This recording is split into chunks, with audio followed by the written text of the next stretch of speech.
Hello guys, welcome to my channel Desi Rang मौलाना संग। Happy Mahashivratri. ओम नमः शिवाय। भक्तों, क्या आपने कभी सोचा है कि शमशान में रहने वाले महादेव का विवाह एक पर्वतराज की राजकुमारी से कैसे हुआ?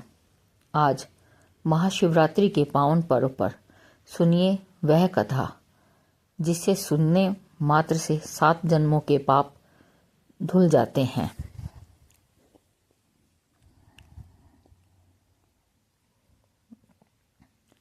महाशिवरात्रि विशेष शिव शक्ति के मिलन की पावन गाथा। अध्याय 1, सती का त्याग और महादेव का वैराग्य। क्या आप जानते हैं कि देवाधिदेव महादेव, जो स्वयं काल के भी काल हैं, वे माता पार्वती के लिए व्याकुल क्यों हो गए थे? हजारों साल पहले जब सती ने अपने पिता दक्ष के यज्ञ कुंड में योगा अग्नि द्वारा अपने शरीर का त्याग किया तो महादेव अत्यंत दुखी हो गए। वे सती के पार्थिव देह को लेकर तीनों लोकों में भटकने लगे।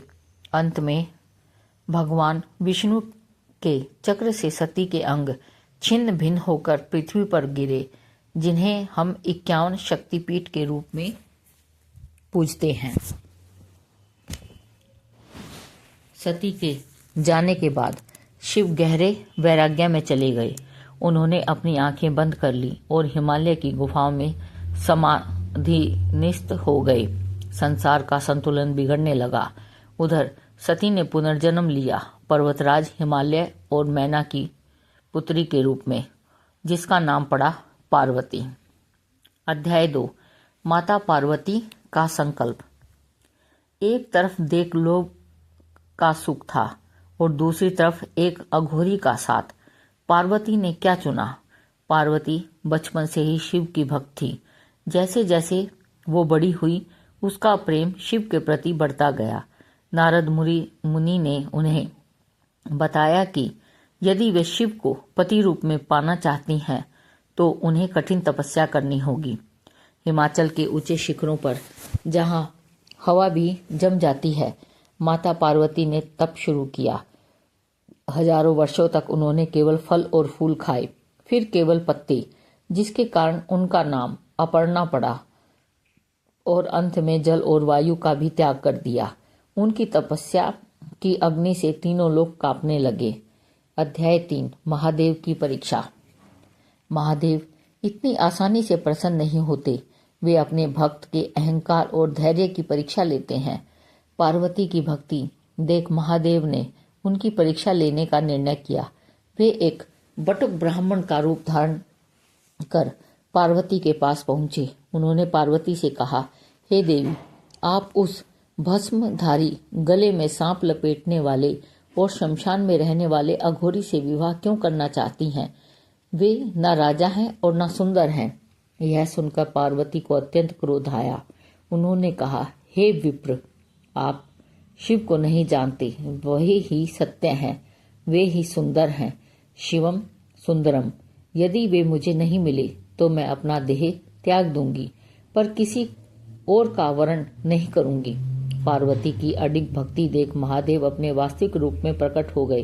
उन्होंने मुस्कुराते हुए कहा, हे पार्वती, आज से मैं तुम्हारी तपस्या द्वारा खरीदा हुआ तुम्हारा दास हूँ। अध्याय 4, शिव की अनोखी बारात। ऐसी बारात न कभी किसी ने देखी थी, न कभी कोई देखेगा। भूत, प्रेत और देवता एक साथ। विवाह का दिन तय हुआ। फाल्गुन मास की कृष्ण पक्ष की चतुर्दशी। हिमाचल नगरी, पार्वती का घर। पार्वती के घर को दुल्हन की तरह सजाया गया। देवता अपनी अपनी सवारियों पर सज धज कर आए, लेकिन महादेव ने भस्म लगाई, सिर पर गंगा और चंद्रमा को सजाया, गले में वासुकी नाग लपेटा और नंदी पर सवार होकर निकले। उनके साथ कोई आम बराती नहीं, उनके साथ थे भूत, प्रेत, पिशाच, डाकनी, शंकनी और अघोरी।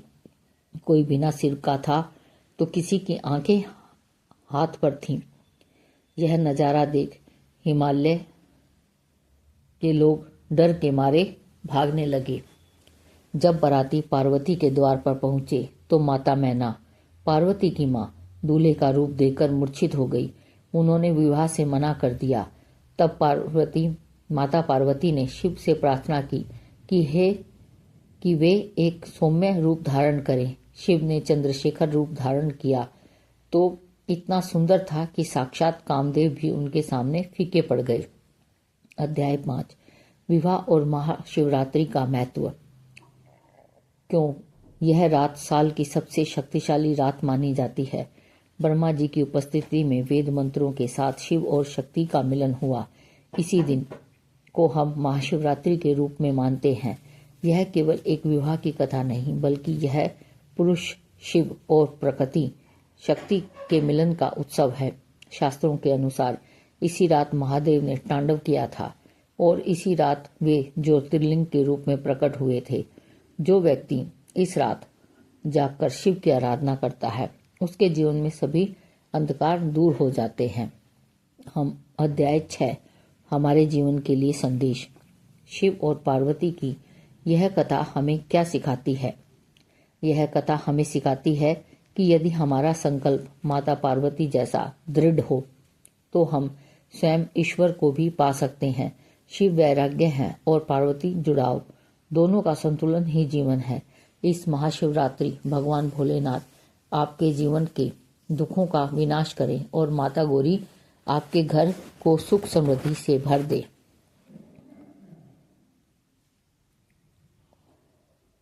तो गाइस, आपको मेरी ये कहानी कैसी लगी?